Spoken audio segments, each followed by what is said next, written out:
अस्सलाम वालेकुम जी। जैसा कि मैंने आपसे वादा किया था कि केदार पटवारी के हवाले से हम कंप्यूटर के ऊपर लेक्चर्स बनाएंगे और वो हमारे लेक्चर्स आज आपकी खिदमत में हाजिर हैं। देखिए, कोई भी चीज़ जब आप समझ के पढ़ते हैं तो वो फिर आपको चाहे 10 महीनों बाद आप उसको पढ़ें या 10 साल बाद पढ़ें, वो आपको याद होती है उसी तरह। तो हम इंशाल्लाह आज कंसेप्ट्स देखेंगे और मैं आपको गारंटी करता हूँ कि अगर आपको यहाँ से आज वीडियो समझ आ जाती है तो आपका 30 से 40% पेपर क्लियर हो जाएगा इंशाल्लाह। इससे पहले हम जो डिस्कस कर रहे हैं, हमने पहले कंप्यूटर की हिस्ट्री डिस्कस की है, फिर उसके अब हम फंडामेंटल्स डिस्कस करने वाले हैं। अगर आपने हिस्ट्री नहीं देखी तो आप वो देख लें, ठीक है। चलिए शुरू करते हैं बिना कोई वक्त ज़ाया किए। हम सबसे पहले डेफिनेशन को देखते हैं, कंप्यूटर की डेफिनेशन क्या है। अच्छा, इसमें से एमसीक्यूज़ बनते हैं, हम इसलिए इसको देख रहे हैं। इसमें से दो हम एमसीक्यूज़ हमारे बनते हैं, ठीक है। वो कहते हैं कि जी कंप्यूटर क्या प्रोसेस करता है। कंप्यूटर प्रोसेस करता है इंफॉर्मेशन को, ठीक है। सॉरी, कंप्यूटर प्रोसेस करता है डेटा को इंफॉर्मेशन में, और जो प्रोसेस डेटा हमारे पास होता है वो हमारे पास क्या कहलाता है, इन्फॉर्मेशन। अब मैं आपको ज़रा समझाता हूँ कि सादी बात में कि कंप्यूटर करता क्या है। आपने कोई इमेज ली, कोई डेटा जो हमारे पास है, कोई इमेज हो सकती है, कोई नंबर्स हो सकते हैं। जैसे मैंने पिछली वीडियो में मिसाल दी थी कि एक बंदे के 30 40 50 नंबर आए हैं। अब हमने उसकी परसेंटेज निकालनी है, ठीक है। तो हम उसको कैलकुलेट करके जो हमारी परसेंटेज आएगी, जो परसेंटेज की मतलब 70% उसके नंबर बन रहे हैं, तो वो जो 70% नंबर हैं उसके, वो हमारी इन्फॉर्मेशन है। क्या हुआ, हमने उनको कैलकुलेट किया, फार्मूला लगाया, ये हमने उस डेटा को प्रोसेस किया। हमारे पास डेटा था 30 40 70, ये हमारे पास डेटा था, हमने इसको प्रोसेस किया, वो हमारी परसेंटेज है 70%। जो जवाब आया वो हमारा इन्फॉर्मेशन है, डेटा हमने प्रोसेस किया। तो उम्मीद करता हूँ कि डेटा आपको समझ आ गया होगा, डेटा और इन्फॉर्मेशन कंसेप्ट। तो हो सकता है वो आपसे पूछ ले कि जी 40-30% में अब आप बता दें कि डेटा क्या है। तो आपका जो 40-30 ये जितना भी हमारे पास रा फैक्ट्स होते हैं वो हमारे पास डेटा होता है। नेक्स्ट बात करते हैं। अच्छा, कंप्यूटर के अंदर दो पार्ट्स होते हैं, हार्डवेयर, सॉफ्टवेयर। सबसे पहले हम हार्डवेयर को डिटेल में देखते हैं। हार्डवेयर हमारे पास होते हैं जो अक्सर, यार ये मेरे ख्याल में कोई 100 बार पूछ चुका है क्वेश्चन कि फिजिकल पार्ट्स आर कॉल्ड, क्या कहलाते हैं। वो कहलाते हैं जी हार्डवेयर, ठीक है। Hardware are physical parts of computer. इसमें और क्या क्या होती हैं, इसमें इनपुट डिवाइसेस होती हैं, स्टोरेज डिवाइसेस होती हैं, और मेमोरी होती है हमारे पास। चलिए देखते हैं वन बाय वन कि इनका फंक्शन क्या है या ये क्या होते हैं। अच्छा जी, सबसे पहले हम स्टोरेज डिवाइसेस की बात करते हैं। स्टोरेज डिवाइसेस के अंदर हमारे पास हार्ड डिस्क आ जाती है, फ्लॉपी डिस्क आ जाती है, सीडी आ जाती है, यूएसबी, डीवीडी, ठीक है। अच्छा, अब हार्ड डिस्क हमारे पास, दूसरी हमारे पास फ्लॉपी डिस्क। अच्छा, एमसीक्यूज मैं कल कहीं पे पढ़ रहा था तो वो पूछ रहा था कि इनमें से कौन सा स्टोरेज डिवाइस है जिसको हम कैरी कर सकते हैं। उसने हार्ड डिस्क का ऑप्शन दिया हुआ था, डी, और कुछ और भी दिए हुए थे, फ्लॉपी डिस्क दिया हुआ था, और दो और ऑप्शन कोई और थे। तो जो फ्लॉपी डिस्क है इसको हम कैरी भी कर सकते हैं, ठीक है। Which can be carried, floppy disk can be carried. इसका साइज़ क्या, 1.44 MB इसका साइज़ है, ठीक है। सीडी का साइज़ वो पूछ लेता है, वो है जी 680 MB। डीवीडी को हम री रिटर्न भी कर सकते हैं, री राइट भी कर सकते हैं, ठीक है। RW इसके लिए यूज़ होता है। अच्छा, डीवीडी की जो सिंगल लेयर होती है उसका साइज़ होता है 4.7 GB, 4.7 GB। अगर डीवीडी की डबल लेयर का साइज़ पूछ ले तो 9.4 GB, और डबल साइड डबल लेयर का जो होता है 17 GB, ठीक है। ये बहुत सारे नोट्स है, एग्ज़ाम विड्डा, पास पेपर्स का ये जो नोट्स है या ये जो वीडियो हैं ये उसका निचोड़ है। अच्छा जी, उसके आगे हम देख लेते हैं जी, स्टोरेज डिवाइसेस के बाद होते हैं इनपुट डिवाइसेस। इनपुट डिवाइसेस हम डिटेल में देख रहे हैं। अब हमारे पास पहला पहला है माउस। अब बाकी जगहों पे आप देखेंगे तो माउस कहीं पे पढ़ेंगे, फिर अगर आप कोई एमसीक्यूज़ वाले नोट्स पढ़ रहे हैं तो वो फिर 700 एमसीक्यूज़ के बाद फिर आएगा कि जी माउस किसने ईजाद किया, फिर माउस का फंक्शन क्या है। तो माउस इनपुट देता है। माउस ईजाद किया था डोगलस इंगलबर्ट ने, ठीक है। कीबोर्ड की हमारे पास 104 कीज़ हैं। स्टैंडर्ड कीबोर्ड की हमारे पास 104 कीज़ होती हैं, ठीक है। अच्छा, माइक हमारे पास इनपुट डिवाइस है। माइक क्या करता है, हमारे पास माइक है, हम उसमें जैसे ही हम बोलते हैं तो उसके अंदर आवाज़ जाती है, मतलब वो इनपुट लेता है, ठीक है। तो इनपुट डिवाइस है। फिर स्पीकर इसका आउटपुट डिवाइस होगा, जो हम बोलते हैं फिर स्पीकर से आवाज़ आती है, तो speaker output device, mic input device. Output devices को भी अगली स्लाइड में देखते हैं। अच्छा, स्कैनर, बहुत सारे लोग गलती करते हैं कि उसको आउटपुट डिवाइसेस लगा कर आते हैं। मोस्टली 80% लोग गलती करते हैं, हालांकि स्कैनर इनपुट डिवाइस है। स्कैनर कैसे इनपुट डिवाइस है, हम कोई भी डेटा हो गया, कोई भी पेज हो गया, हम उसको स्कैन करते हैं, कोई भी चीज़ उसको स्कैन करते हैं, ठीक है। स्कैनर जो डेटा को स्कैन करता है, इनपुट देता है कंप्यूटर को।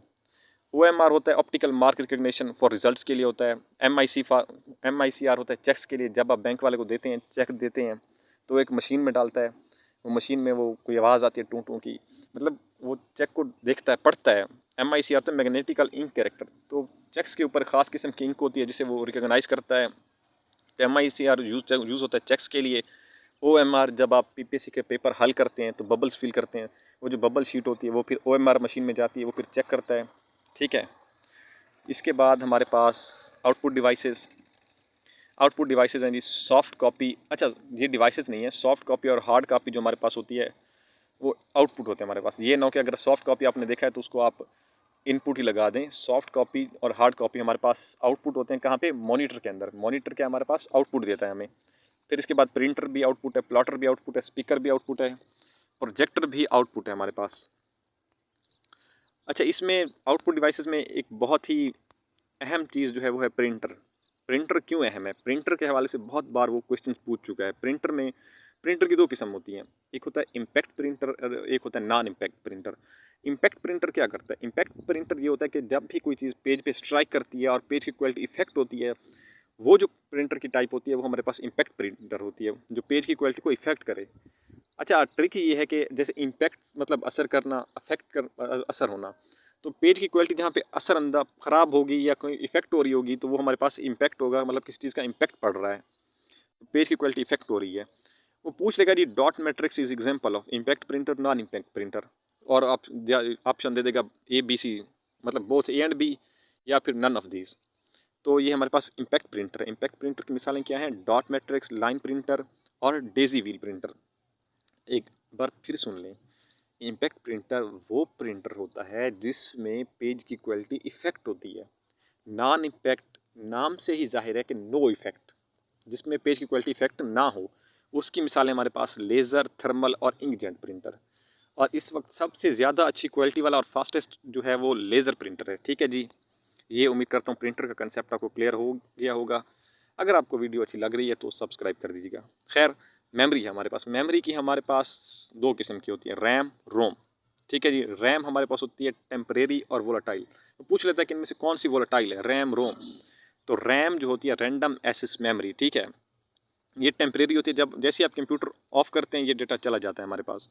रोम जो है हमारे पास परमानेंट होती है और नॉन वोलाटाइल होती है।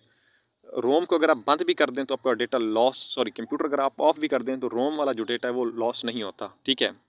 टाइप्स में हमारे पास जो रोम की टाइप्स हैं वो हैं जी, पी रोम प्रोग्रामेबल, फिर है EP ROM erasable programmable ROM, random only memory. अच्छा, ईपी रोम जो है ये MCQs आया हुआ था लास्ट टाइम पेपर के अंदर कि इनमें से मोस्ट एडवांस कौन सी है। तो मोस्ट एडवांस जो है वो electronically erasable and programmable random only memory, ठीक है। सॉरी, रीड ओनली मेमोरी, मैं रैंडम कह रहा हूँ, सॉरी, रीड ओनली मेमोरी। तो ईपी रोम है ये। उसके बाद हमारे पास CPU हमारे पास ओनली प्रोसेसिंग डिवाइस है, ठीक है जी। इसके हवाले से दो MCQs हैं कि इनसाइड CPU सबसे फास्टेस्ट एंड स्मॉलेस्ट मेमोरी कौन सी है, वो है रजिस्टर। और आउटसाइड CPU जो सबसे ज़्यादा फास्टेस्ट एंड स्मॉलेस्ट मेमोरी है वो कौन सी है जी, कैशी मेमोरी, ठीक है। अच्छा, आपका क्विज ये है कि आप लोगों ने ये बताना है कि सब कंप्यूटर के अंदर फास्टेस्ट मेमोरी कौन सी है, ताकि मैं ये चाहता हूँ कि हमारा जो कोलेब्रेशन हो वो बाई, मतलब आपका भी हो मेरा भी हो, यूँ नहीं ना हो मैं अकेला नहीं हम बोलता रहूँ। अगर मुझे पता चलना चाहिए कि आपको भी समझ आ रही है कि नहीं आ रही, तो आप लोगों ने इसका जवाब नीचे लाजमी लिखना है। अच्छा, कैशी मेमोरी स्मॉलेस्ट एंड फास्टेस्ट, ठीक है, आउटसाइड द CPU है। कैशी मेमोरी होती क्या है? हमने बहुत दफ़ा पढ़ा है, बहुत बार पास्ट पेपर्स में भी इसका जिक्र है, और ये फेवरेट और हार्ड टॉपिक है PPSC का। तो कैशी मेमोरी जो होती है इसे आप ब्राउजिंग हिस्ट्री भी कह सकते हैं या रिपीटिंग एक्शंस भी कह सकते हैं, मतलब जो बार बार होने वाले एक्शंस हैं, जो हम बार बार एक्शंस कर रहे होते हैं तो वो स्टोर हो जाते हैं कंप्यूटर के अंदर, वो क्या होते हैं, कैशी मेमोरी होती है हमारे पास।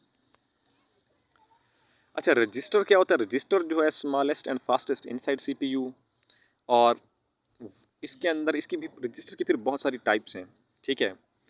उसमें से जो लास्ट टाइम पेपर में पूछा गया है वो पूछा गया प्रोग्राम काउंटर क्या होता है। प्रोग्राम काउंटर वो रजिस्टर की वो किस्म है जिसमें सेव होता है एड्रेस नेक्स्ट इंस्ट्रक्शंस का, save address for next instructions का, ठीक है, saved address for next instructions. उम्मीद करता हूँ आपको समझ आया होगा। अब ये था हमारा हार्डवेयर, यहाँ पे कंप्लीट हुआ, ठीक है। कोई क्वेश्चन है आप नीचे कमेंट सेक्शन में पूछ लीजिएगा, मैं उसको आंसर कर दूंगा, ठीक है। अब सॉफ्टवेयर की तरफ चलते हैं। सॉफ्टवेयर में फिर सॉफ्टवेयर हमारे पास सेट ऑफ इंस्ट्रक्शंस होता है, ठीक है। Software is also named as ये पास पेपर में पूछा गया क्वेश्चन है कि software is also named as, तो प्रोग्राम। अच्छा, इसकी टाइप्स में है सिस्टम और एप्लीकेशन सॉफ्टवेयर। सिस्टम सॉफ्टवेयर हमारे पास ओनली 3 है, ऑपरेटिंग सिस्टम, डिवाइस ड्राइवर्स और लैंग्वेज ट्रांसलेटर। अच्छा, ऑपरेटिंग सिस्टम में हमारे पास विंडोज़ आ जाता है, एप्पल ने भी ईजाद किया हुआ है। एप्पल का भी ऑपरेटिंग सिस्टम है, मैक उसका नाम है, ठीक है। और उसके बाद लिनक्स भी एक ऑपरेटिंग सिस्टम है, वो बहुत बार पेपर में पूछता है, Linux is operating system use by hackers. ये मैंने आपको 3 MCQs बता दिए। अच्छा, फिर डिवाइस ड्राइवर्स हैं हमारे पास। डिवाइस ड्राइवर्स में हमारे पास जी, जो डिवाइस ड्राइवर्स होते हैं वो हमारा हार्डवेयर और कंप्यूटर का कनेक्शंस बनाते हैं। मतलब वो उनको, जैसे आप प्रिंटर की मिसाल ले लें, जब आप प्रिंटर को करते हैं तो उसको इंस्टॉल करने के लिए, मतलब उसको चलाने के लिए आपको एक ड्राइवर की ज़रूरत होती है। तो डिवाइस ड्राइवर्स जो है हमारे डिवाइस को बहुत ही अच्छे तरीके से चलाती हैं, ठीक है। उसके बाद फिर लैंग्वेज ट्रांसलेटर होते हैं। लैंग्वेज ट्रांसलेटर क्या होते हैं? जैसे कंपाइलर है हमारे पास, इंटरप्रेटर है और असेंबलर है। नहीं समझ आई? अभी समझाता हूँ। जो हमारी आम ज़बान है, जैसे हम इंग्लिश वगैरह बात करते हैं, तो कंप्यूटर की भी अपनी इसी तरह लैंग्वेजेस होती हैं, ठीक है। लैंग्वेजेस, असेंबलर, कंपाइलर और इंटरप्रेटर पर जाने से पहले हम थोड़ा सा लैंग्वेजेस को देख लेते हैं कि लैंग्वेजेस क्या होती हैं। लो लेवल लैंग्वेजेस होती हैं और एक होती है हाई लेवल लैंग्वेज। जो लो लेवल लैंग्वेज होती है, अच्छा जी, लो लेवल और हाई लेवल जो हैं कंप्यूटर की लैंग्वेजेस हैं। अच्छा, लो लेवल में आती है मशीन लैंग्वेज और असेंबली लैंग्वेज। मशीन लैंग्वेज हम बाइनरी लैंग्वेज को ले लेते हैं, 0-1, जो हमारी 0-1 होता है बाइनरी, 0-1 को हम कहते हैं बाइनरी, और ये क्या होती है? मशीन लैंग्वेज होती है, ठीक है। MCQs के हवाले से आपने कंसेप्ट लेने हैं कि किस तरह हैं ये। अच्छा, फिर हाई लेवल जो है वो सी है, C++ है, जावा है, कोबाल, पास्कल हो गया, पाइथन हो गया हमारे पास। अच्छा, अब जो है C++ जो है वो डेवलप किया था डेनिस रिची ने 1972 के अंदर, ठीक है। और जावा जो है वो डेवलप किया था जेम्स गोसलिंग ने, ठीक है। तो ये इंपॉर्टेंट है, पास्ट ईयर में पूछा गया कि जावा is developed by, C++ is developed by, C++ कहाँ किसने डेवलप किया और कहाँ डेवलप किया? तो ये बिल लेबॉर्ट्री थी, AT&T बिल लेबॉर्ट्री, ठीक है। उसके बाद लैंग्वेज ट्रांसलेटर। अच्छा, अब हमने पढ़ा था कि सिस्टम सॉफ्टवेयर्स के अंदर की जो हमारा आखिरी है वो है लैंग्वेज ट्रांसलेटर। तो लैंग्वेज ट्रांसलेटर कौन से सॉफ्टवेयर होते हैं? पहला होता है जी हमारा कंपाइलर। कंपाइलर क्या करता है? ये हाई लेवल लैंग्वेज को मशीन लैंग्वेज के अंदर कन्वर्ट करता है, और ये एज अ होल करता है, ठीक है। इसमें हमारे पास मिसाल आ जाती है, इसमें हमारे पास सॉफ्टवेयर एरर आ सकता है, ठीक है। उसके बाद इंटरप्रेटर क्या है? कंपाइलर हाई लेवल लैंग्वेज को मशीन लैंग्वेज में कन्वर्ट करता है, और इसका जो एरर आता है वो, क्योंकि ये एज अ होल कन्वर्ट करता है, तो इसलिए इसका एरर आखिर में पता चलता है। अच्छा, इंटरप्रेटर क्या है? ये लाइन बाय लाइन कन्वर्ट करता है, ठीक है। तो इसका एरर भी सिंपली कहाँ पे आएगा? एंड ऑफ द लाइन आएगा, ठीक है। असेंबलर क्या करता है? असेंबलर करता है असेंबली लैंग्वेज को मशीन के अंदर। असेंबलर से आप असेंबली से याद कर लीजिए, असेंबली लैंग्वेज को मशीन लैंग्वेज के अंदर कन्वर्ट करना, ठीक है। अच्छा, एक और है कि रूल्स फॉर प्रोग्राम राइटिंग वो कहलाते हैं जी सिंटैक्स कहलाते हैं, और जो प्रोग्राम का एरर होगा वो सिंटैक्स एरर होगा। ये एडिशनल MCQs हैं, आप लोगों को पता होने चाहिए। अच्छा, अब जो यहाँ पे हम अपनी इस वीडियो को ख़त्म कर रहे हैं, लेकिन जो हमारी नेक्स्ट वीडियो होगी उसमें हम डिस्कस करेंगे networking, Pir to Pir model, client server model, mode of transmission क्या होते हैं, टोपोलॉजी और बहुत कुछ।